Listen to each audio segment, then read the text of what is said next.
Henri Fesnet naît à Paris rue Saint-Séverin en 1820. Il est d'abord graveur. À 20 ans, il entre au service. Il quitte l'armée avec le grade de sous-officier et entre, comme employé, dans une succursale du Mont-de-Piété, précisément dans la maison où il est né, rue Saint-Séverin. C'est un collectionneur passionné de chansons, patient comme un bénédictin pour copier des chansons et autres poésies inédites. Il écrit de sa main d'innombrables couplets. C'est en les copiant qu'il se met à en composer pour son propre compte.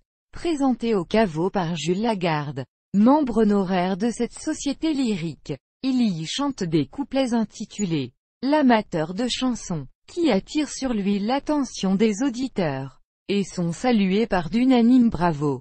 Quelques mois après, en juillet 1873, il est reçu membre associé du caveau, et à partir de ce moment participe régulièrement à ses banquets mensuels, et y fait entendre ses chansons.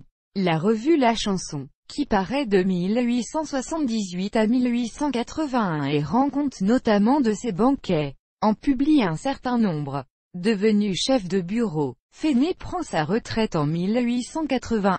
Il habite à l'époque à Paris 13 rue Maillet. Cette année-là, il publie un gros recueil de ses chansons, Loisirs lyriques d'un amateur de chansons, qui porte en exergue cette citation de Nicolas Brasier, autre membre du caveau, par des chansons. Ma mère m'a bercé, je veux finir comme j'ai commencé.